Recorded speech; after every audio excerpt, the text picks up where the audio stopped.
ya kitabu ya Marko sura 16 mstari wa 16 na 17. Nous sommes dans Marc chapitre 16 au 16e verset jusqu'au 17e.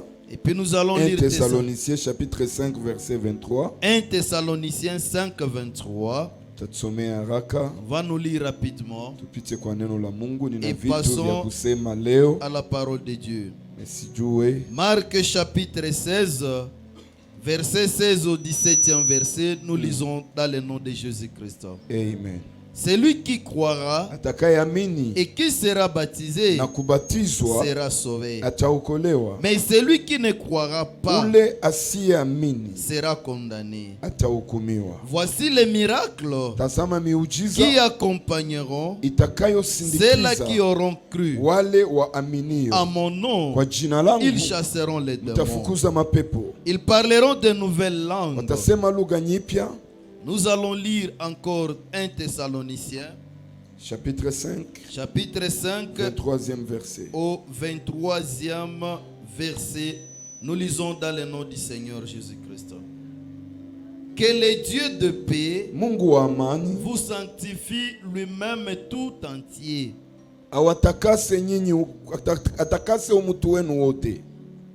Et que tout votre être, l'esprit, l'âme et le corps soit conservé irrépréhensible lors de l'événement de notre Seigneur Jésus-Christ. La parole du Seigneur. Acclamez pour la parole. Aimez-toi au nom de Jésus-Christ. Aide-moi à saluer ton voisin et dis-lui bienvenue. Aujourd'hui c'est ton jour de la bénédiction. Il y a une nouvelle chose que Dieu va faire dans ta vie. Amen. Amen. Depuis hier, on a commencé notre enseignement. Qui est notre 7e chapitre. A un grand thème intitulé à mon nom vous chasserez les démons. Je vous ai dit à ceux-là qui chasseront les démons. C'est ceux-là qui auront cru et qui seront baptisés. Vous savez, la chrétienté s'accroche à deux choses: croire et être baptisé. Il y a des gens qui enseignent une mauvaise enseignement. Tu peux croire sans être baptisé. Il n'y a pas de problème. Laisse-moi te dire cette chose. Il n'y a pas les salut sans croire et être baptisé. Les salut marchent avec ces deux choses. C'est pourquoi le Seigneur de gloire lui-même comme le salut, il fallait qu'il puisse faire un exemple. Les baptêmes n'auront pas ce. Et si Jésus n'était pas baptisé, si Jésus ne serait pas baptisé, le Saint-Esprit ne pouvait pas descendre sur lui. Et c'est pourquoi l'apôtre Paul, l'apôtre Pierre, les jours de Pentecôte, quand il prêchait, la Bible déclare que les gens ont été touchés par la parole.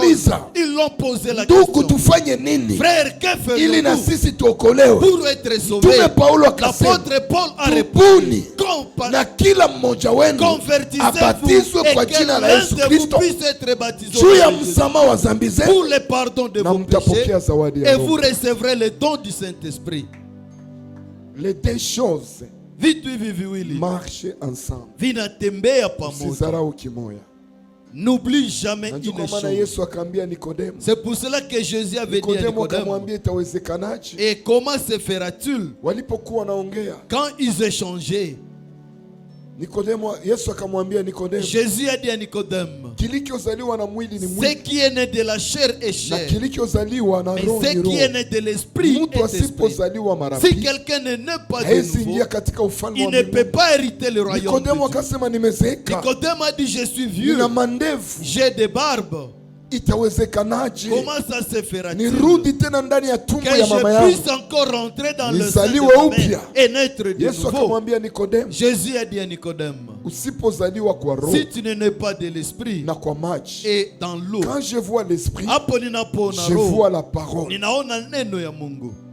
Si tu n'es pas de l'esprit et dans l'eau, tu ne peux pas hériter le royaume de Dieu. Quand je parle de l'esprit comme la parole, Marie, Maria, la Bible dit que la grossesse qu'elle avait, c'était par la force du Saint-Esprit. La force du Saint-Esprit. C'est-à-dire Jésus. C'était le Saint-Esprit qui s'est incarné dans le ventre de Marie et s'est habillé la chair et a été mis au monde. Alléluia. Amen. La parole est très importante. L'eau du baptême est aussi très importante. Si tu crois seulement et tu ne pas baptisé, ces jours-là, le ciel ne t'appartiendra pas. Quelqu'un peut me poser la question. Mais cet homme qui était avec Jésus à la croix, mais Jésus avait dit, aujourd'hui, tu seras avec moi dans le paradis. Mais ce frère-là n'était non, pas c'était sa grâce. baptisé. Parce que le baptême a eu son importance après la résurrection de Jésus. Parce que le baptême, c'est la mort et la résurrection. Wakati Yesu alikuwa yafufuka, ubatizo ulikuwa uyakuwa na thamani yake. C'est pourquoi beaucoup de gens se posent tant de questions. Tufate ubatizo ya Yesu au tufate ubatizo ya mitume? Non, laisse-moi te dire quelque chose. Jésus a dit ceci à ses disciples. Niko na mambo mengi ya kuambia, lakini kwa muda huyu hamwezi kuushika. Lakini wakati Roho wa kweli atakuja, il va vous révéler toutes les choses. Acha nitie entre parenthèses. Je vais mettre une parenthèse. Depuis que l'homme comme tout, alitendaka zambi ndani ya bustani ya il Edeni, avait connu le péché dans le jardin. L'homme avait perdu l'esprit. L'homme avait perdu Dieu, car Dieu est l'esprit. Pumzi ya Mungu ndani ya mwanadamu, le souffle de Dieu ilikuwa parti ya Mungu, c'était une portion de Dieu yenye alitiaka ndani ya qu'il avait mwanadamu. placé dans l'homme. Mais après le péché, mwanadamu akapoteza sehemu ya Mungu. L'homme a perdu le péché. Qu'est-ce que je veux dire par là? L'homme a perdu Dieu. Mwanadamu akabakia mwili. L'homme est resté charnel. Et depuis ce jour-là, l'esprit de Dieu n'était plus sur les hommes. L'homme est resté charnel. Et c'est pour cela que Jésus dit à Nicodème, ce qui est né de la chair est chair. Dieu est en train de révéler à Nicodème, quand vous les hommes vous étiez nés, votre père avait déjà perdu l'esprit. pour dire quoi? Adam, quand tu l'as mis au monde, il avait déjà perdu l'esprit. Et les humains devaient hériter de l'Adam, la chair. C'est pour cela que Jésus avait dit, ce qui est né de la chair est chair. Tous tels que vous êtes de la chair, vous avez hérité la chair. Or la chair, c'est le péché. Regardez trop bien.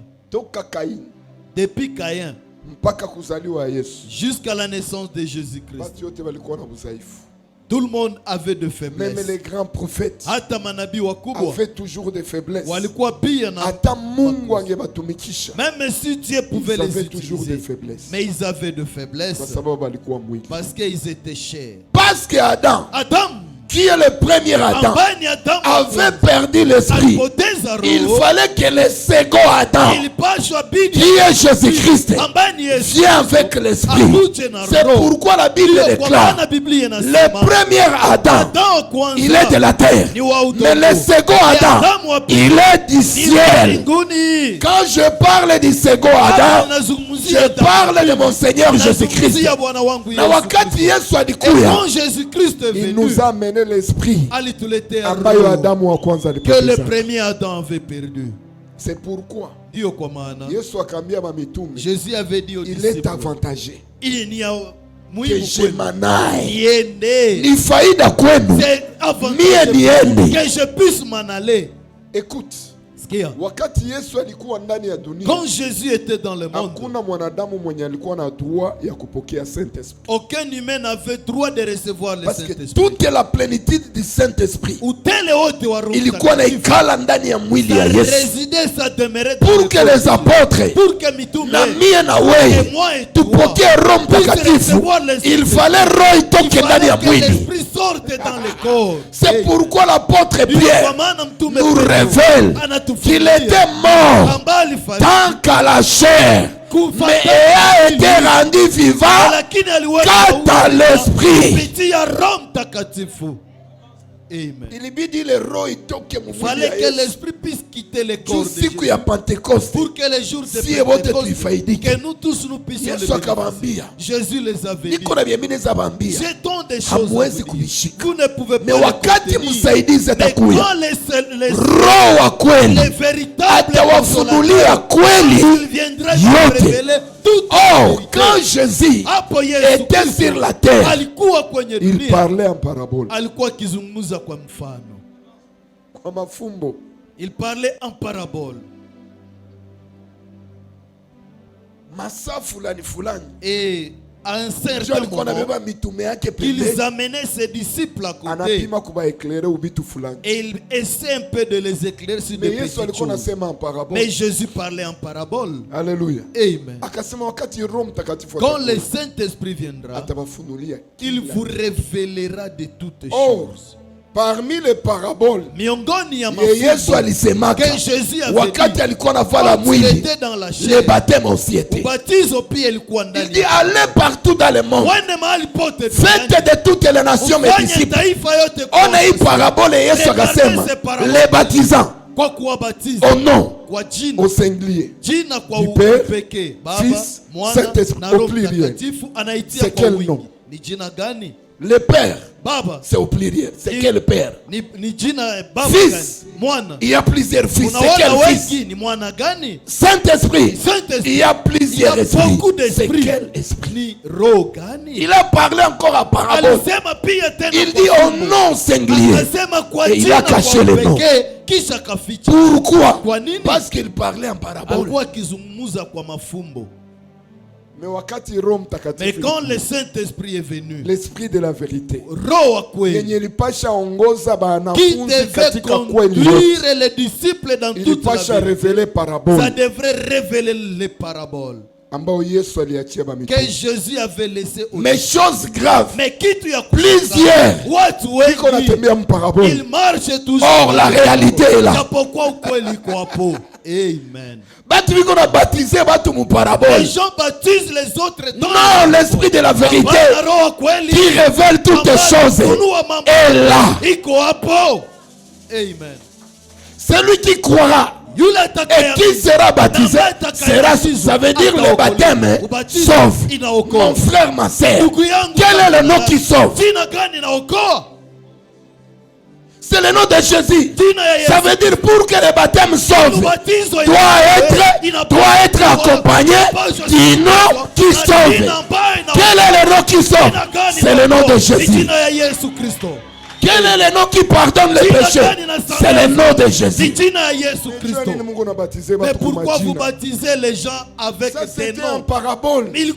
Jésus cachait un nom qui était au singulier. Si j'appelle le Fils, tout le monde va s'élever. Si j'appelle Père, mais Jésus cachait un nom. Mais quand l'Esprit devrait venir, devait révéler le nom. Or, si la première prédication après Saint-Esprit kukuya ingepiga kapoto kama okovu yetu iko repose kuerreur et dans les erreurs. Amen. Ça devrait être inutile. Et là, même les musulmans, même les témoins de Jéhovah, même les savants de ce monde, c'est là qu'ils font des recherches pour contredire la parole de Dieu. Et il devrait déjà nous huer. Saint-Esprit Nashuka. Le Saint-Esprit est descendu. Première prédication apôtre Paul. La première prédication de Père. Soyez baptisés au nom de Jésus. Mais pourquoi on baptise les gens au nom du Père et du Fils et du Saint-Esprit? Oh non, yote ni bimoya. Ce n'est pas identique. Quel est ce Père? Quel est ce Fils? Quel est cet Esprit? Or le baptême sauve. Et cet baptême, tu sais pourquoi Jésus avait interdit à ses disciples de baptiser les gens? Parce qu'au baptême, le baptême, il y pata sa maniaki après ufufuko wa Yesu. Ubatizo ni kukufa na kufufuka na Yesu. Ndio kwa maana wakati Yesu alikuwa ya kufa na kufufuka, abangelibatiza. On ne devrait pas baptiser. Amen. C'est pourquoi un jour, dans Acte 19, apôtre Paul anakutanana na banafunzi. Paul croise les disciples. Jean avait baptisé. L'apôtre Paul pose la question: de quel baptême avez-vous reçu? Et le baptême de Jean. Paul leur a dit, quand Jean avait baptisé les gens, je n'étais pas encore sauvé. Je n'étais pas dans le nombre de disciples. Mais quand Dieu m'a appelé, akanipandisha au 3e ciel, le Seigneur m'a révélé que le baptême des gens, ce n'était pas le baptême. Amen. Mais c'était le baptême de la repentance. Il dit ceci: Jean baptisait les gens. Il leur disait, je vous baptise. Mais celui qui vient derrière moi, il est plus fort et plus grand que moi. Quand lui va venir, il vous baptisera par le feu. La Bible dit sur ces paroles, ils étaient baptisés au nom de Jésus-Christ. Écoute, tu veux être réellement sauvé, accepte le baptême au nom de Jésus. La Bible déclare dans 1 Thessaloniciens, Colossiens chapitre 3, 17. Colossiens chapitre 3, 17. Écoute, écoute ce que je dis. Paul. Un serviteur qui peut s'opposer à l'apôtre Paul, c'est qu'il est venu du monde des ténèbres. C'est lui qui nous révèle tout le Nouveau Testament. Dieu lui a fait monter jusqu'au 3e et cet apôtre, il me fait trembler. Il dit ceci: même si un ange vient du ciel, même moi-même, on nous amène notre évangile, qu'il soit maudit. Non, il avait l'assurance. Là au 3e ciel, il était au pied de quelqu'un qui l'a enseigné, qui l'a donné des révélations exactes sur l'église. Colossiens 3, 17. Suivez très bien cette écriture.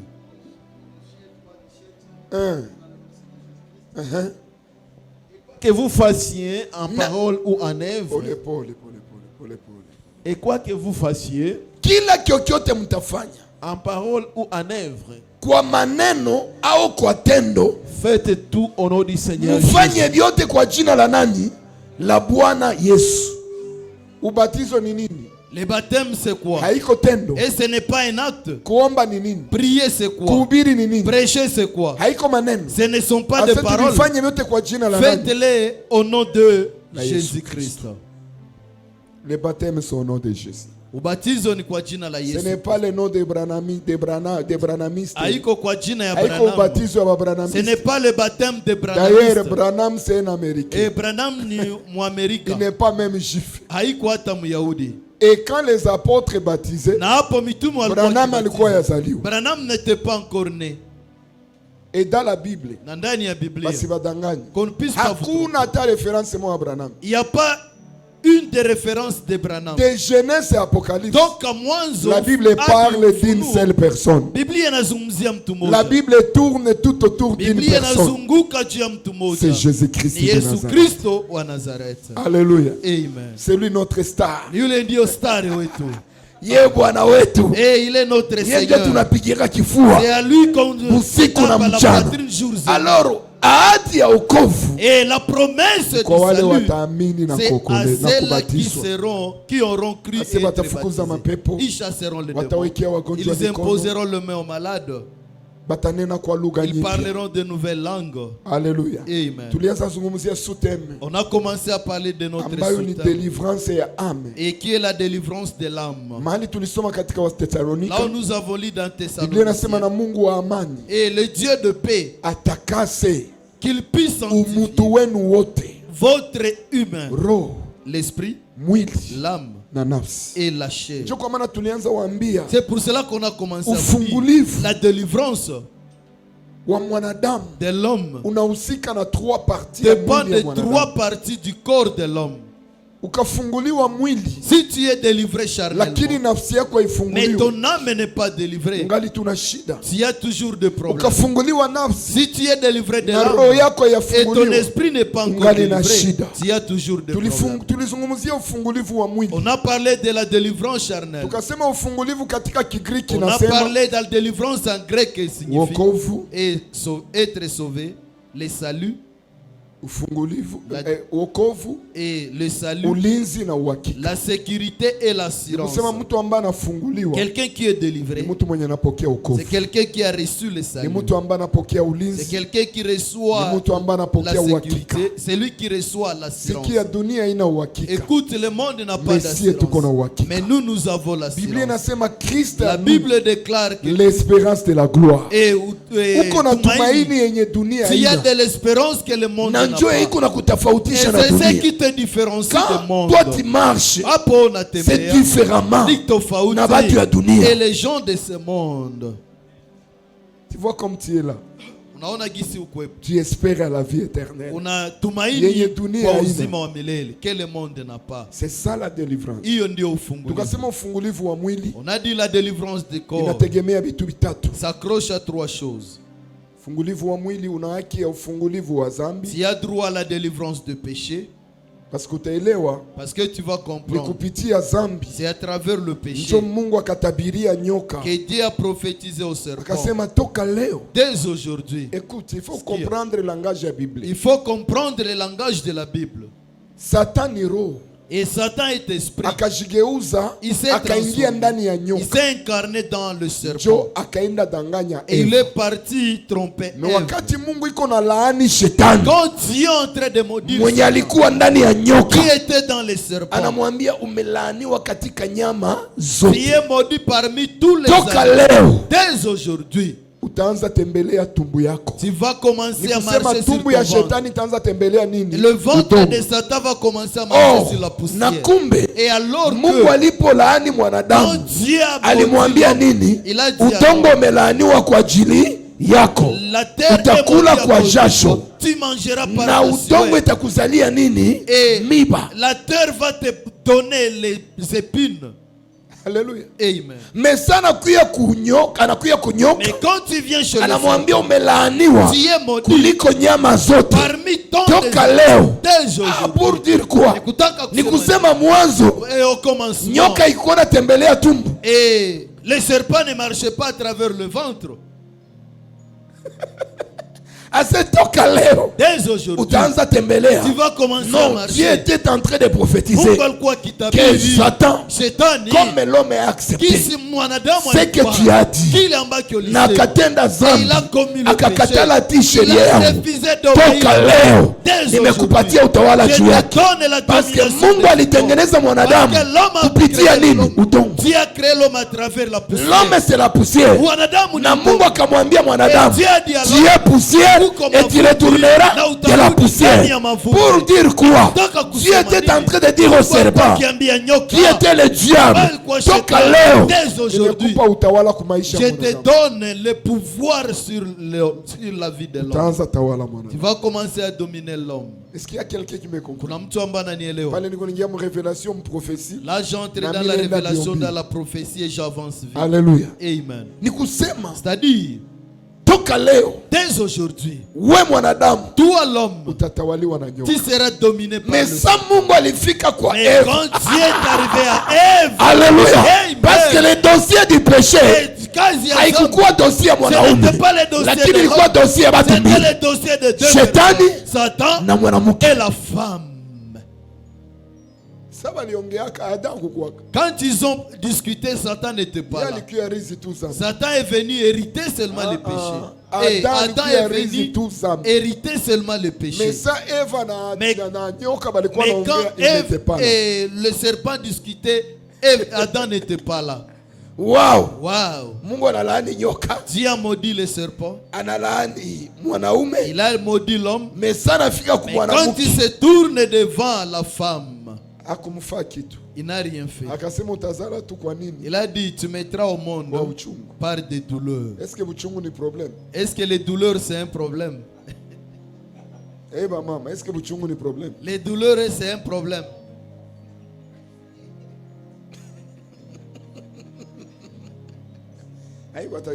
C'est pas un problème ça. Et la femme être au monde par des douleurs, c'est pas un problème. Parce que cet amour pousse la femme à aimer son fils et sa fille. Si c'était un problème, qu'elle revienne. Pourquoi les gens disent qu'elle revienne encore là-bas? Parce que ce n'est pas un problème. Les mamans, est-ce que c'est un problème? Quand la maman regarde seulement l'enfant, les douleurs disparaissent. Quand Dieu disait à la femme, on parlera sur ça un jour, les douleurs de l'enfantement. Mais comment l'apôtre Paul peut dire que les enfants pour qui je sens les douleurs de l'enfantement, en fait que Christ soit formé en vous. Or, les douleurs de l'enfantement, ils sont réservés à la femme. Ça, c'est une mais qu'est-ce que Dieu a dit encore à la femme? Il dit, j'ai mis l'inimitié, c'est ça le grand problème qui était sur la femme. J'ai mis l'inimitié entre toi, femme, et le serpent, entre ta progéniture et la progéniture du serpent. La progéniture de la femme va t'écraser la tête et toi tu le montreras les talons. Ça, ça montrait l'amour de Dieu envers l'homme. Laisse-moi te dire, les problèmes du péché, c'était le problème de la femme. L'homme n'était pas dans leurs problèmes. Nous sommes que des innocents. Nous sommes que des victimes. Et c'est pour cela que Dieu nous avait épargnés. Il n'a pas dit, j'ai mis l'inimitié entre Adam. Écoute, ce qu'il y a? Je vais ajouter quelque chose. Pour la révélation que je viens de vous donner. Quand l'enfant naît, il porte le nom du papa. L'enfant appartient à. Mais si tu es dit, kati ya uzao wako wewe mwanamke na uzao wa nani? La progéniture. Laisse-moi avancer quelque part. Toka dunia iliumbwa, depuis que le monde a été créé, watoto wote banazaliwaka, tout le monde qui est né banakuwa wanaume. Ils sont les enfants. Pourquoi? Parce que juu mwanamke abebe mimba, inabidi mwanaume atie semence ndani mwake. Mais mtoto mmoja tu ndio alikuwa mwanamke. Qui était de la femme? Amen. Or, c'est bien lui là qui avait un problème avec le serpent. Amen. Je parle de Jésus. Kuzaliwa ya Yesu haikukuwa kukutanana ya mwanaume na mwanamke, lakini kuzaliwa ya Yesu ilikuwa Roho Mtakatifu ilishuka ndani ya tumbo ya mwanamke, pour dire kuwa Yesu hakukuwa na baba, lakini Yesu alikuwa na nani? Na mama. Amen. Uzao wa mwanamke yenye Mungu alitabiria ndani ya bustani ya Edeni haiko mtu mwingine isipokuwa Yesu. Na njoo kwa maana watu yote walizaliwa na mwanaume, Shetani alikuwa na watawala. Meule tu mwenye angezaliwa na mwanamke ndio alipasha funyaka kichwa ya nyoka. Je parle de mon Seigneur Jésus-Christ. Mon Seigneur Jésus-Christ, ule njoo uzao wa mwanamke mwenye alipasha funyanga kichwa ya nyoka ile siku kumsalaba wa Golgotha, akasema yote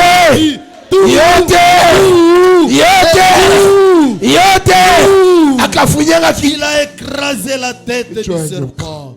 Mais Mungu akamwambia, mais Dieu a dit, lakini yeye, mais lui, nyoka itakuluma nini? Il va le mordre les talons. Ce qu'il y a. Nous les chrétiens, nous sommes le corps de Christ. Tout comme mwili wa Kristo. Amen. Et en étant le corps de Christ, Jésus nous a fait la tête, mais non la queue. Quand le diable nous attaque, c'est son droit. Hata kama atavunja kichwa ya nyoka, même s'il va écraser la walimwambiaka hata kichwa chako itakuwa yenye mais utaluma nini? La vie chrétienne ni maisha ya vita. C'est une vie de combat. Mpaka wakati Yesu atarudia kuchukua kanisa, unapasha pigana. Tu dois combattre. Ndio maana wakati anafunga kakazi yako, quand tu bloques ton douleur, il y a des douleurs qui viennent. Quand tu fais ceci, tu sens les douleurs. Non. Apana. Toi n'aie pas peur. Lui il va mordre, mais il n'a pas le pouvoir de tuer. Amen. Nous allons avancer. C'est-à-dire, c'est lui qui a écrasé la tête du serpent. Personne ne te trompe. C'était la progéniture de la femme. Et la progéniture de la femme, c'est mon Seigneur Jésus-Christ. Et la naissance de Jésus-Christ, ce n'était pas l'union de l'homme et de la femme, mais c'était la femme. Mais ilikuwa ni mke peke yake. Et c'est Marie. Il est prophétie à mon Genèse. C'était prophétie de la Genèse. Ça s'est accompli par Marie. À travers mon Seigneur Jésus-Christ. Amen. Amen. On parlait. On a commencé à parler de la délivrance de l'âme. On a dit, on ne peut pas parler de la délivrance de l'âme sans parler de l'esprit. L'homme est composé de 3 parties. Il y a la chair, il y a l'âme, il y a aussi l'esprit. On vous a dit que l'esprit, c'est quelque chose qui est invisible. Et c'est quelque chose comme le vent. Et l'homme, il est en train d'être conduit par l'esprit. Et l'esprit travaille avec beaucoup de vitesse. Alléluia. Amen. Mais l'âme est palpable. Le corps est palpable. C'est pourquoi je vous ai dit hier, le diable aime combattre souvent l'âme par rapport à l'esprit.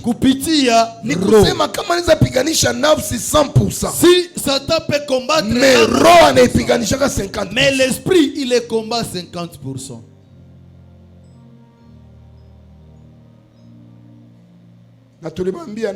On vous a dit que l'âme, c'est ce qui conduit l'homme. Et l'âme aille de loin. Je vous ai donné l'exemple. Par exemple, je peux être ici. Je parle concernant ta chambre. Parle. Là, esprit yako inafika mshambre. Ton esprit est entré dans ta chambre. Si tu as bloqué la porte, je l'ai bloqué avec tel cadenas. Hiyo ndio roho. Sai, à cette heure, physiquement uko hapa, kimwili unaweza kuwa hapa, na ame yako, mais ton âme biko limité hapa, est limité mais esprit yako, mais ton esprit iko capable kukua mwako sai, est capable d'entrer chez toi, iko capable kukua nyawera sai, est capable d'aller à nyawera, iko capable kuona mwenye kuna deni yako sai, est capable de voir celui qui a ta dette. C'est ça l'esprit. Hiyo ndio roho. Na hiyo ndio inaongozaka mtu. Et c'est cet esprit qui conduit. Unaweza sema mimi natoka hapa mimi nenda nyawera. Peut dire que je quitte ici. Esprit yako hata ungali hapa. Ton esprit même si tu inakupatia déjà njia kwenda nyawera. Te donne la destination pour nyawera. C'est ça l'esprit. Hiyo ndio roho. Et je vous ai dit ceci. Na niliwaambia hivi. Quand Dieu utilise l'homme. Hapo Mungu anatumikisha mwanadamu. Pour révélation. Dans la révélation. Pour vision. Dans la vision. Il travaille avec l'esprit. Anatumikaka na roho. Alléluia. Amen. On vous a donné l'exemple hier. Il y a histoire ya Naman. L'histoire de Naman na Gehazi. Et Gehazi. Pamoja na Élisée. Avec Élisée. Tulisoma hayo. On a lu ça hier. Alléluia. Amen. Ndani ya 2 Rois. Dans 2 Rois. Chapitre 5. Chapitre 5. L'histoire ya Naman na Élisée. C'est l'histoire de Naman et Élisée. Naman kisha kupona. Naman après sa guérison. Akapenda apatie Élisée ma bien. Il voulait donner le bien à Élisée. Élisée akakata. Élisée a refusé. Gehazi ni serviteur wa Élisée, c'est un serviteur d'Élisée le prophète. Saliona Élisée nakata. Quand il a vu qu'Élisée a refusé. Naman akaenda. Naman est parti. Gehazi akasema. Gehazi a dit. Huyu bwana wangu huyu vraiment. Seigneur, anakatala imema apata. Il refuse tout ce bien. Laisse-moi les tourner. Je vais contourner les prendre tout ce bien. Lui il est parti là. La Bible déclare quand Naman était et il est descendu à son char. Il lui a donné tout le bien. Après ça, Gehazi est parti chez Élisée. Élisée comme un prophète. Élisée comme un prophète. Alléluia. Amen. Élisée a posé la question à Gehazi. D'où viens-tu? À se mettre. Mwalimu, ton serviteur hakuenda ni kushoto, il n'est parti ni à gauche ni à droite, iko tu pale. Il est seulement Élisée anamwambia Gehazi. Élisée a dit à Gehazi, wakati quand Naman alishuka kushara, est descendu sur sa char kupatie ile mema, pour te donner son unawaza roho yangu ilikuwa absent, mon esprit était absent. Or physiquement Élisée hakukuwa pamoja nao. Élisée n'était pas avec eux. Mais l'esprit ya Élisée ilikuwa kwenye balikuwa nafanyizia. Là où il faisait leurs histoires. Alléluia. Amen. Na nilibambia, et je vous ai dit, wakati Mungu anatazungumzia mtu, quand Dieu veut parler à l'homme, Mungu azungumzie mtu kupitia nafsi. Dieu ne parle pas à l'homme à travers son âme. Ou son corps. Dieu commence par l'esprit. L'esprit de Dieu parle à l'esprit de l'homme. L'esprit de l'homme parle à l'âme. Et l'âme exécute bien balimwambia ndani ya mwili. C'est pourquoi c'est pour cela. Ukasoma ndani ya kitabu ya Romains 16. Si tu lis dans Romains 16. Romains 8:16. Romains chapitre 8:16. La Bible déclare que l'esprit de Dieu témoigne à notre esprit. Somaraka. Kama Mungu anataka kuzungumzia atazungumzia kwanza roho. Si Dieu veut te parler, il va parler d'abord à ton esprit. 16.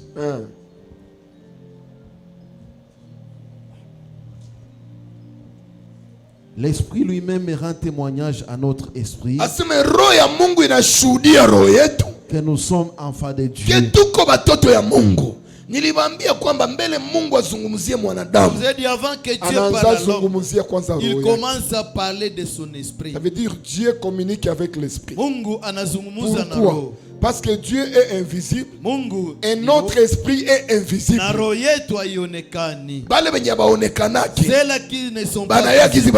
Ils savent comment ils échangent, comment ils parlent. C'est pourquoi je peux être là. Moi je connais quand l'esprit de Dieu parle à mon esprit. C'est l'esprit de Dieu qui parle à mon esprit. Et mon esprit parle à mon âme. Et mon âme oblige mon corps de faire sortir ce que Dieu a parlé à l'esprit et ce que l'esprit a parlé à l'âme et le corps l'exécute. Je peux te dire telle chose. S'il y a un problème, c'est ceci. Ça n'a pas commencé par la chair. Ça a commencé par l'esprit. L'esprit de Dieu a communiqué avec mon esprit. Mon esprit a communiqué avec mon âme. Et mon âme a obligé à mon corps d'exécuter. Alléluia. Amen. On vous a dit l'âme est palpable. Et on a commencé à vous parler. Comment l'âme de quelqu'un est palpable. C'est l'âme qui est l'homme. Alléluia. Amen. Une personne, c'est son âme. Alléluia. Amen. Une personne, c'est son âme. Et ton esprit peut être sauvé, mais ton âme est bloquée. Je pense que je vais le parler trop bien le dimanche. L'apôtre Paul dit à l'ancien Agaïs, les bien-aimés que j'aime dans la vérité, je souhaite que tu prospères à tous égards et que tu sois en bonne santé comme prospère l'état de ton âme. Laisse-moi te dire. La grande chose que Satan vise à combattre dans l'homme, c'est l'âme. Même si peut combattre le corps, mais les combats du corps et de l'âme ne sont pas identiques.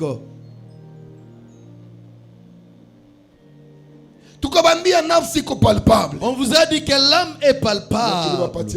Et on vous a donné beaucoup d'exemples. On vous a dit par exemple, quand tu es en train de rêver, je vais parler de quelque chose pour vous aider. Tu peux rêver la nuit et tu sens on est en train de te faire courir. Mais quand tu reviens et ton corps est en train de transpirer. Et quand tu te réveilles, tu te sens trop fatigué. Et les songes ça s'est passé où? C'était le combat de l'âme. Et l'âme on peut l'habiller. Tu peux rêver là où tu vas.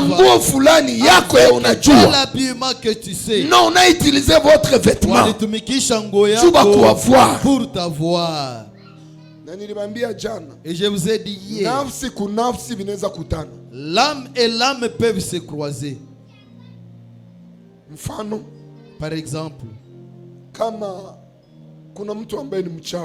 il y a quelqu'un qui est sorcier. Il est en train de venir te combattre. Il quitte avec son âme. Amen. Le corps est là. Et son esprit peut être là. Mais son âme est partie. On est en train de l'utiliser. Tu peux être avec lui là-bas. Et disant il est en train de respirer. Ça moi-même, je suis témoin de ça. Ce n'est pas une fois, plusieurs fois. Un jour on m'a appelé. Et à l'hôpital général, que je puisse prier pour une personne qui est décédée. Mais ses frères doutaient beaucoup que leur frère n'est pas encore mort. Mais quand j'arrive là-bas, et l'homme ne respire pas, l'homme ne bouge plus. Mais quand j'ai commencé à prier, Dieu me dit, et prie que son âme ou son esprit puisse retourner. Non, son âme. Kuko tofauti ya nafsi na roho. Vous avez parlé. Omba nafsi yake rudie. Que son âme puisse retourner. Et on va le voir même dans la Bible. Lisez rapidement avant que je n'avance. Pour être clair et comprendre. On est dans un roi. 1 Roi chapitre 17. Anzia ku 20e verset, ushuke ku 21e verset. Hii ni historia ya Elise ndani ya nyumba ya ule mwanamke mjane, la veuve de Sarepta. 1 Roi 17:20, nous lisons, nous descendons.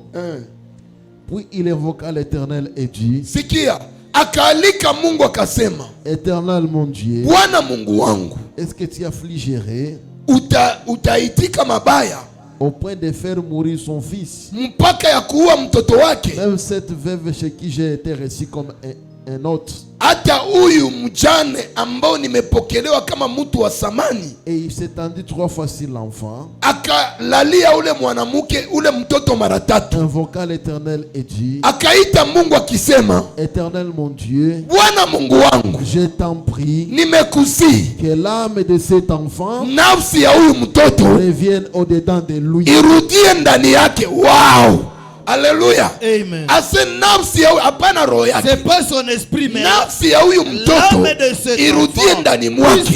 Inaweza wezekana. Ça peut être roho yake ilikuwa ingali. Son esprit était en mwili yake ilikuwa ingali pale. Mais nafsi ndio balikuwa banabeba. On l'avait des gens. Maintenant il fallait qu'il aille nafsi. Cet homme on puisse l'appeler et rentrer. Yako inaweza kuwa pale. Ton corps peut être là. Et la plupart des gens na watu wengi dans ce monde, et c'est là qui prie.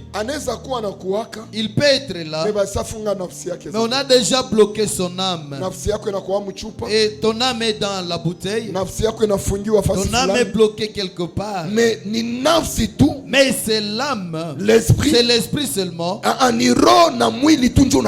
C'est l'esprit et le corps que tu as. Mais l'âme, on l'a déjà emporté. La plupart et nombreux de gens qui sont morts par la sorcellerie, c'est l'âme qu'on emporte. C'est pour cela quelqu'un peut être en train de respirer. Il est à l'hôpital. Mais si son âme est déjà bloquée dans la maladie, et tu restes seulement avec l'esprit et le corps, et les gens peuvent examiner, on va voir cette maladie quand on a bloqué ton âme. Et ce médecin-là, il va te prescrire les médicaments pour la guérison de cette maladie. Mais ces médicaments ne feront rien. Mais quelqu'un est en train de respirer. Et il est en train de vivre. Mais miongoni ya watu wengi, on les enterre et ils sont encore vivants. Pourquoi? Parce que le monde des ténèbres, quand ils te prennent à assujetti, la première des choses qu'ils portent, c'est l'exemple d'un frère qu'on a prié pour lui. Il n'y a même pas un mois. Il n'y a même pas 2 mois. Je suis à la maison. J'ai écouté l'appel. C'est le frère Rodrigue qui m'a appelé. C'était à 16h.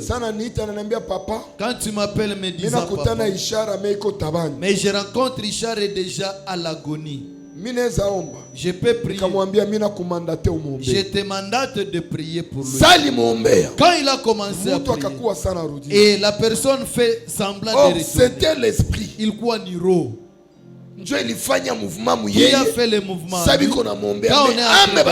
Mais l'âme était déjà partie. Je lui ai dit, comme nous avons fait tout, que le soir les frères soient à l'église. Les frères sont là.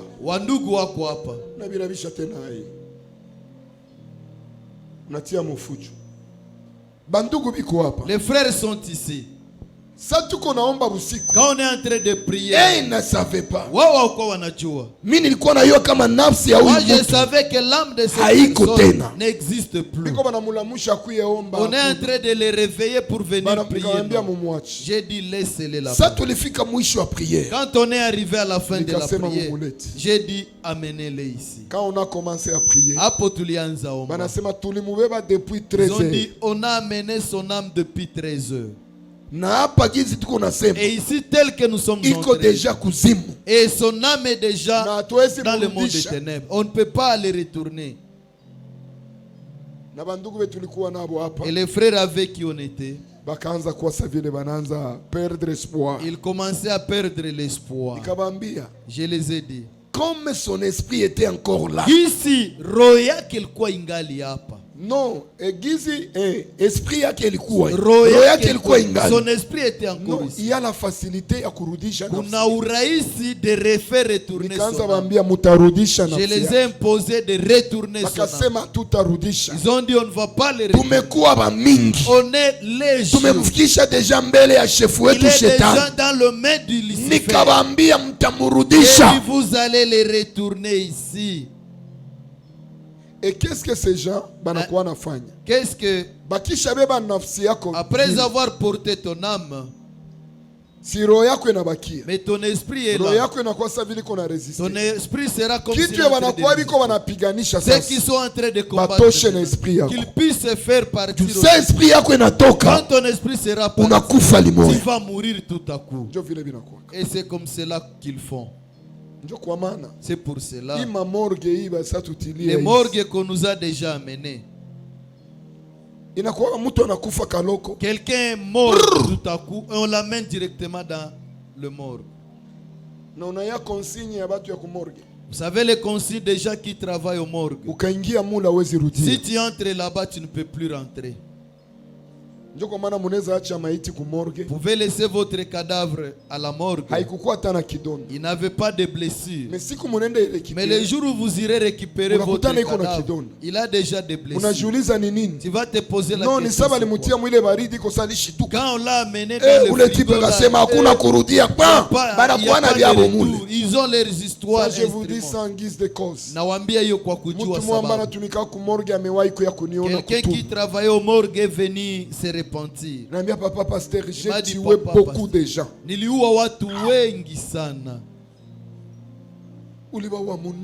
Comment tu as tué les gens? Dans les songes ou quoi? Mais il dit beaucoup de gens, on les amène dans le morgue, ils ne sont pas encore morts. Et quand ils touchent ce froid, la loi de la mort, si cette personne rentre et je perds mon travail, pour protéger mon travail, s'il essaie un peu de bouger, je l'exécute pour qu'il reste dans la morgue. J'ai tué beaucoup de gens là-bas. Et que Dieu puisse me pardonner. C'est comme ça que les choses se passent. Maintenant, quand Satan il est en train de combattre, s'il a déjà et il bloque ton travail, licencié. Tu peux être licencié. Tu peux avoir la connaissance. Quelqu'un peut te promettre viens demain, je vais te donner. Tant que ton âme est encore bloqué, tu vas voir quand tu vas te présenter devant cette personne. Et il te dit, je t'ai oublié, j'ai donné ce travail. Oh, il est offre d'emploi. L'offre d'emploi est déjà pour toi. Parce que ta vie est bloquée. On a déjà enlevé l'offre. Je connais un couple. Je vous ai toujours donné cet exemple. Mais comme ça concerne le domaine, je vais vous donner cet exemple. Un couple, l'âme d'un papa était combattu par la femme de nuit. Et ce papa-là, cette femme de nuit avait déjà porté avec elle l'âme de ce papa. Et ça le bloquait. Qui ne puisse pas prospérer. Ce papa travaille à la MONUSCO. Quand on lui paye ces $700, il a déjà planifié avec sa femme. $400. Nous allons. Ça va nous servir aux besoins de mois. Tous les besoins familiaux et nous aurons transport des enfants, la nourriture, les repas à la maison. Ils ont planifié pour leur $400. Et les $300, on sera en train d'épargner au compte. C'est comme cela qu'ils se sont convaincus. Comme l'âme de ce papa était bloquée avec cette femme, et l'objectif de cette femme c'était bloquer leur façon de progresser. Qu'est-ce que cet esprit faisait? Wakati quand ce papa il arrive à la maison, il dépose ses $400. Ils se sont déjà convenus avec sa femme. Il va à la banque a déposé les $300 pour déposer ces $300. L'esprit entre en lui. Il a dominé domine son esprit. Les $300. Il fait sortir les $300 en poche. Il ouvre, il fait descendre les vitres de son véhicule. Il jette les $300. Il fait monter encore les vitres. Papa continue à rouler à véhicule. L'esprit est sorti. Il arrive à la banque pour déposer l'argent. Il se retrouve. Il a seulement les $400. Mais les $300 qu'il a planifié de déposer à la banque, il s'est fui, il n'y a plus les $300. Il n'a pas, il n'a même pas de quelqu'un, mais il n'y a pas d'argent. Mais ça passe comme ça. Il rentre le soir à la maison. Il dit à sa femme, est-ce que la femme sera d'accord avec toi? Qui va te croire, même si il dépose les $400 dans les mains de sa femme. C'est dans leur chambre. La femme prend l'argent. Il dépose quelque part. Dans leur chambre, ils sont avec son mari. C'est le mari qui lui a donné de l'argent qui va encore voler de l'argent. Il passe la nuit. La nuit, cet esprit entre dans le corps de l'homme, fait réveiller le corps de l'homme. Il va là où la femme a déposé $400. Il n'a pas encore touché. Il récupère ses $400. L'esprit amène le corps jusqu'au toilette. Il jette ses $400 dans la toilette et il chasse de l'eau.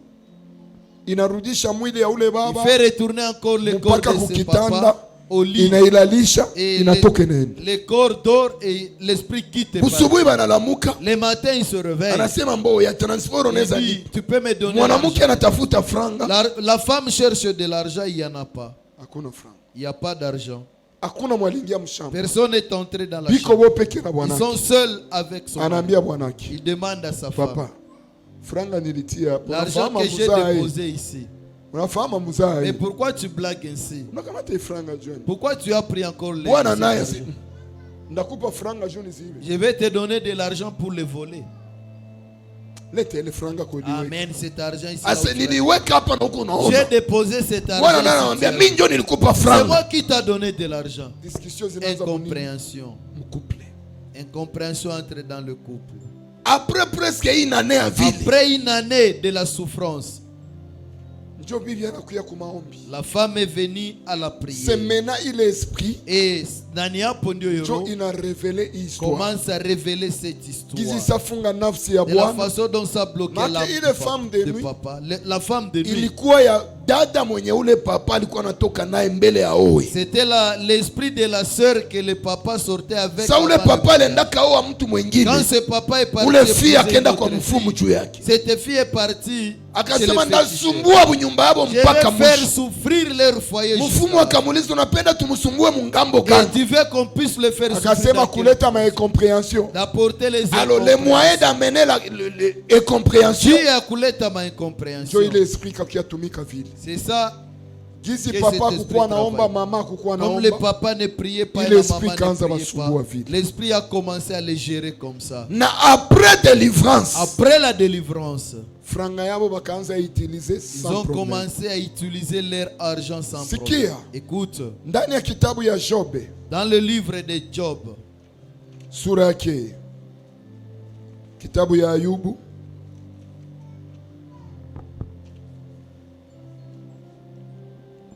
Job chapitre 30.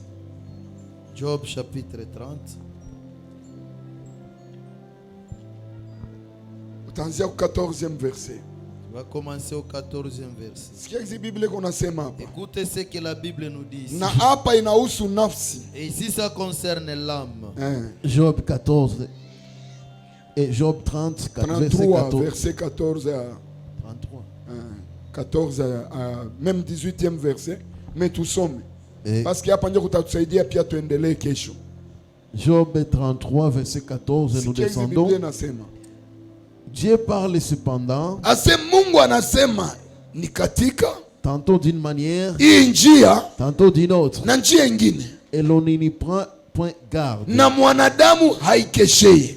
Il parle par des songes. Anazungumzia kupitia ndoto. Par des visions nocturnes. Kupitia maonyo ya usiku. Quand les hommes sont livrés à un profond sommeil. Wakati watu wanaingia katika usingizi mnono. Quand ils s'endorment sur leur couche. Wakati wanalala kwenye vitanda yao. Alors il leur donne des avertissements. Anawaamuria. Avertissement ni Mswahili. Anawapatia angalisho. Et met les sons à ses instructions. Na anatia muhuri katika agano zake. En fait de retourner l'homme du mal. Ili aepushe mwanadamu na mabaya. Et de le préserver de l'orgueil. Na amulinde na kiburi. En fait de garantir son âme. Ili alinde nafsi yake. De la fosse. Katika mabaya. Ishia pale. Sikia. Écoute, Biblia inasema sa mwanadamu analala. La Bible déclare quand l'homme est ndani ya profond sommeil. Dans le profond sommeil. Mungu anakuya zungumzia nafsi Dieu vient yake. parler avec son âme. Shaba ya Mungu kuzungumzia nafsi yake. Kupitia ndoto na maonyo. À travers le vision. Mungu anasema ni jua mchunge na mabaya. C'est pour le préserver. Juu ya nini? Pourquoi? Wakati unalala. Bachawi banakuyaka. Les sorciers viennent kubeba nafsi yako. Porter ton âme.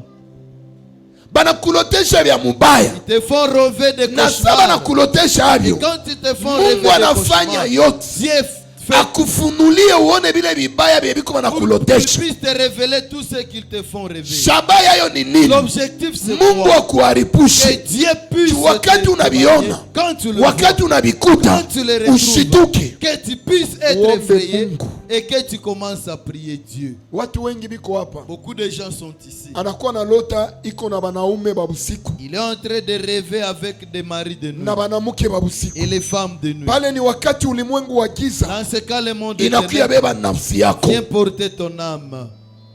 Inakupatia bibi wa usiku. Te donne une femme de nuit. Au bwana wa usiku. Ou le mari de nuit. Kama Mungu anakujalia neema. Si Dieu te fait grâce. Ya kulota hiyo ndoto. De rêver cette. Sikia mpendo. De faire ses rêves. Mungu anapenda ulamuke. Na uombe kuyaribu pale pale. Juba si envahir nafsi yako. Pour qu'il ne puisse pas envahir ton âme. Amen. Mimi najua baba moya.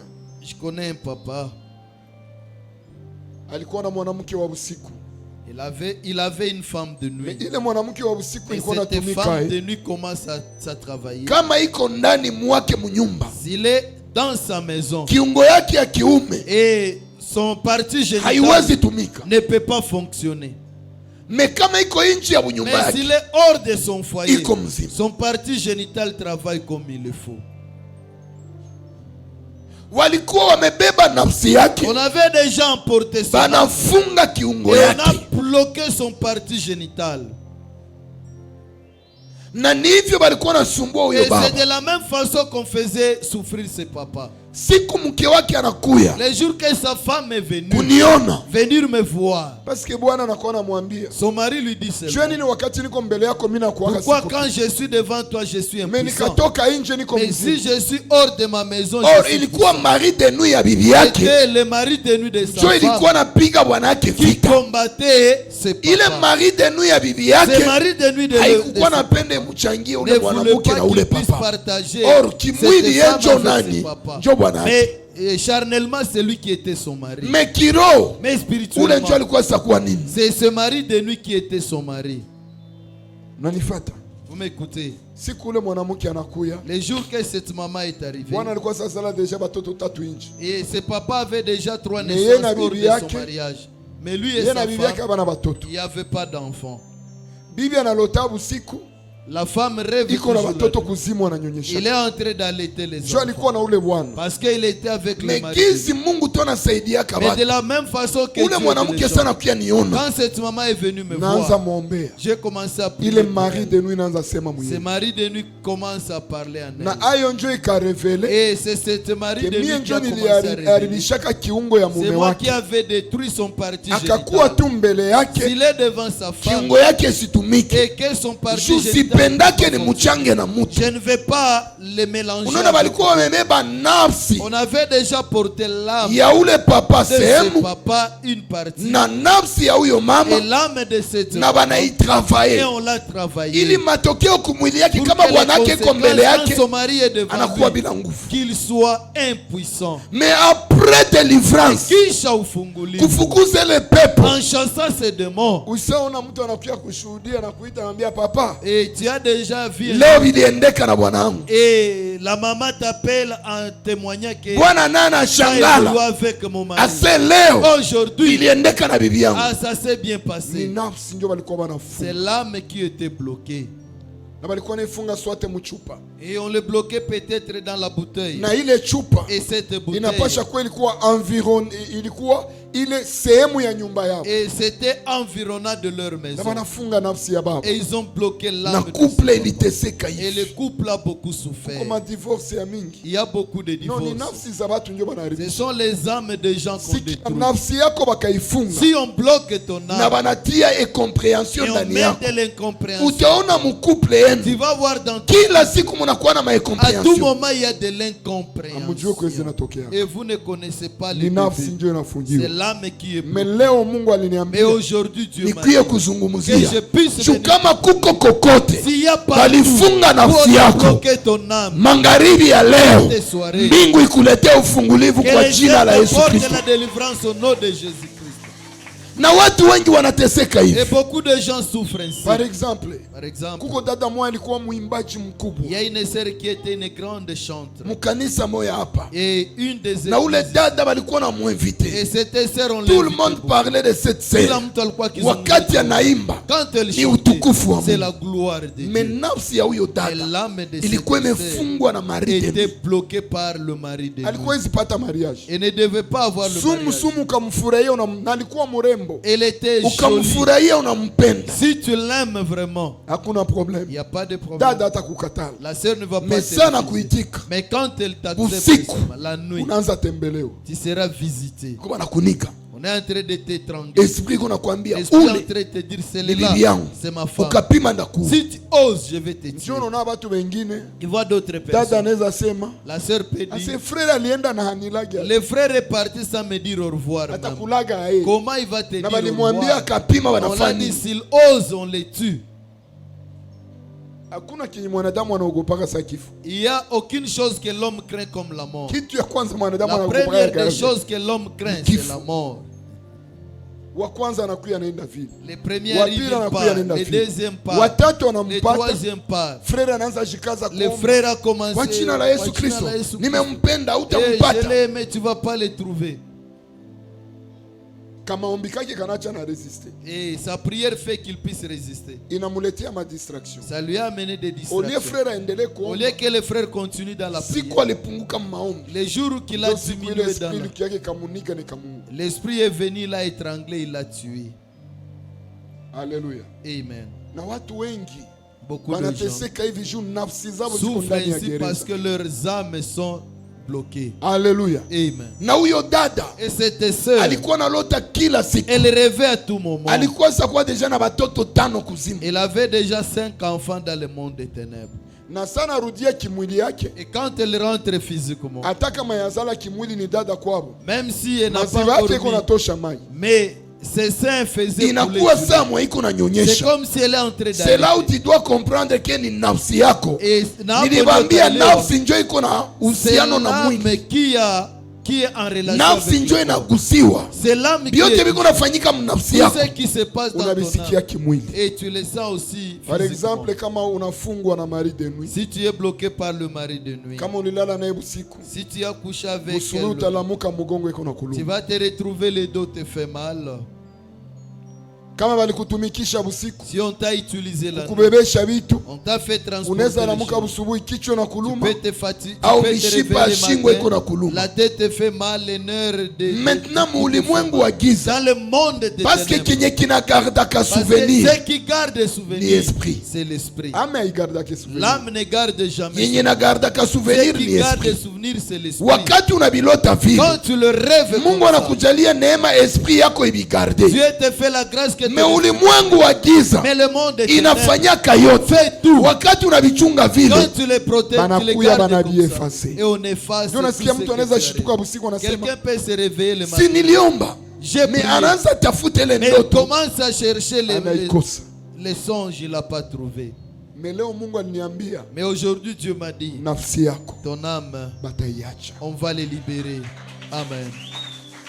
Kama nafsi yako inafungwa, si ton âme est bloquée, na banaiweka mo magonjwa, on a mis la maladie là-dedans, Jona sikiaka, et tu vas écouter, banakuwa na imanipule. On est en train de le manipuler. Wakati unasema niko na gonjwa tumbo, quand tu dis que c'est le ventre, par exemple, tunaweza kuombea tumbo inapona, on peut prier pour toi le ventre, il fait que banafunga nafsi yako, yako, il fait que ton âme est bloquée, banasema banatosha magonjwa ya tumbo, on a enlevé la maladie de banatia ventre, magonjwa ya shingo. Tunaomba magonjwa ya shingo inaisha, maladie du cou est terminée, unasikia tena banasukuma mo magonjwa mengine ya kichwa, on envoie encore la maladie de maux de tête, personnes biko banasufrir vile, et c'est comme ça que beaucoup de gens souffrent. Mais Mungu, mais Dieu atafungua nafsi yako, kote nafungwa ataifungua kwa jina la Yesu Kristo. Na wengi nafsi zao zinafungwa, kazi yao inafungwa, et nombreux leurs âmes sont bloquées, leur travail est bloqué, maisha yao hayaenda et mbele. leur vie ne peut pas progresser. Mimi naweza kuwa muimbaji kubwa, je peux être un grand chanteur, mimi naweza kuwa mhubiri kubwa, je peux être un grand prédicateur, or Bible inaleta promesse ya kusema, mais la Bible apporte la promesse, celui qui travaille à l'hôtel yule ambaye anatumika kwenye madhabahu anakuliaka kwenye madhabahu. Unaweza kuwa mtumishi, tu peux être un grand na upako, avec de na uwezo, avec le na pouvoir nguvu ya ajabu, kavantirier kanaweza kuja hudumia watu pale pale, unaona bakabariki. Et là on va commencer à les bénir. Mais toi, kama nafsi yako inafungwa na baisafunga kipesa, déjà bloqué financièrement, unaweza hudumia watu hata namna gani? Tu peux servir les gens, wewe unatoka tu, toi tu quittes seulement, hakuna kitu, tu n'as rien, on t'a rien offert. Mais kiro, mais spirituellement, ah non, unayala upako, tu as de l'onction, uko na onction, tu as de l'onction, batu biko naanguka, les gens sont, batu biko nafunguliwa, mais shuba nafunga nafsi yako, na beba naifunga baraka yako, batu watakuwa na kuwa saba kona. Les gens feront comme s'ils ne te voyaient pas. Alléluia. Amen. Leo hii, aujourd'hui, il y a des enfants qu'on appelle bébés sous le Mike Kalambai. Et si on peut parler de notre jeune frère Alain Paluku, qu'est-ce qu'il a fait? C'est le don. C'est le don de chanter. Mais ici à Bukavu, est-ce qu'il n'y a pas de gens qui savent chanter plus que Paluku? Est-ce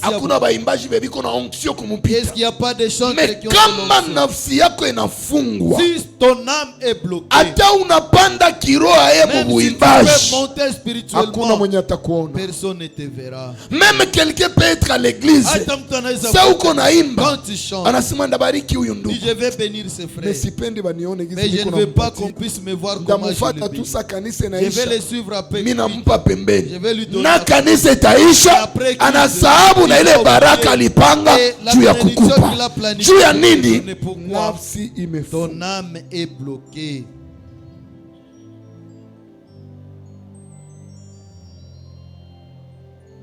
Demain je vais parler sur le temps.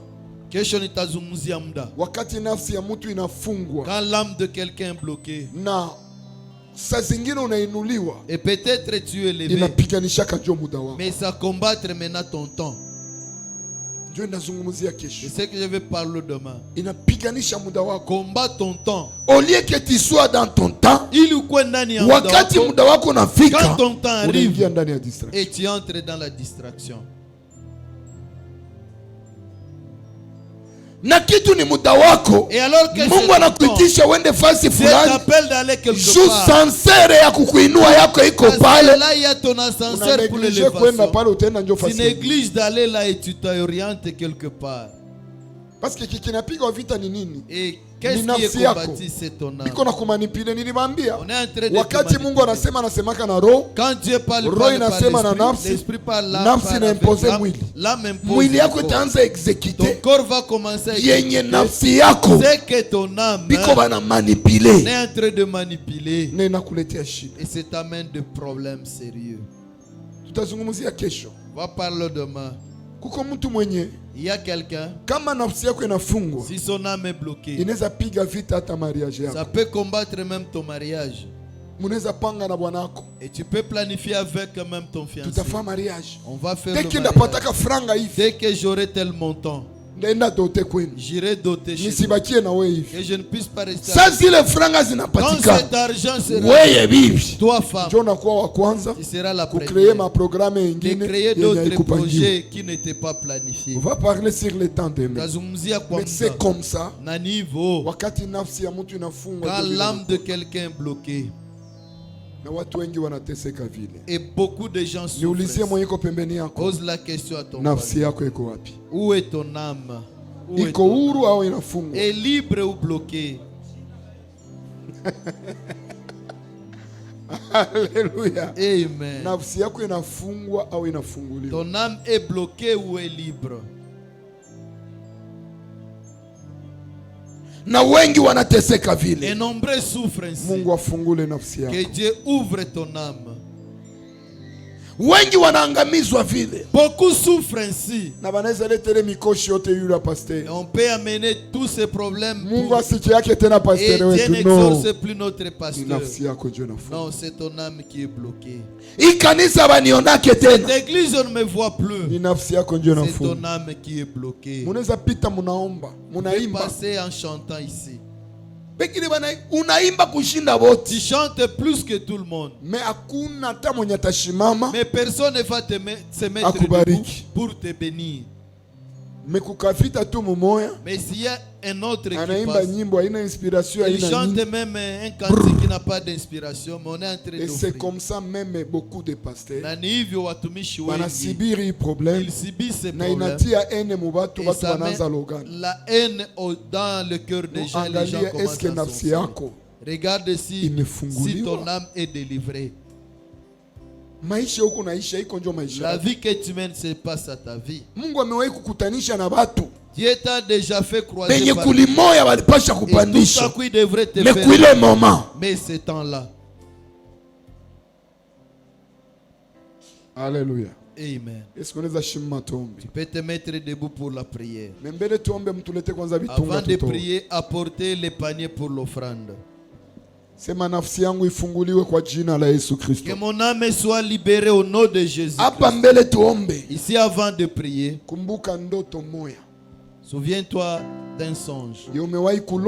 Tu as un jour rêvé. Et tu es en train de subir les conséquences de ces songes dans ta vie. Que je puisse apporter les exemples. Pour bien me comprendre. Tu as un jour rêvé. Par exemple, tu es en train d'uriner. Et tu te retrouves que tu as fait pipi au lit. Peut-être un jour tu as rêvé. Tu es en train de coucher avec le mari. Et quand tu te retrouves, tu vois les signes sur ton corps. Peut-être tu as un jour rêvé. Quelqu'un est en train de te combattre. Et il vient physiquement te combattre. Peut-être tu as un jour rêvé. Vous avez des problèmes avec. Quand tu te réveilles, tu trouves que cette personne n'est pas en bon état. C'est ton âme qui est combattue. Mais Dieu peut te visiter aujourd'hui. C'est possible. Approchez pour offrir à Dieu. Approchez. Apportez ton offrande à Dieu. Qu'est-ce que tu as préparé à Dieu?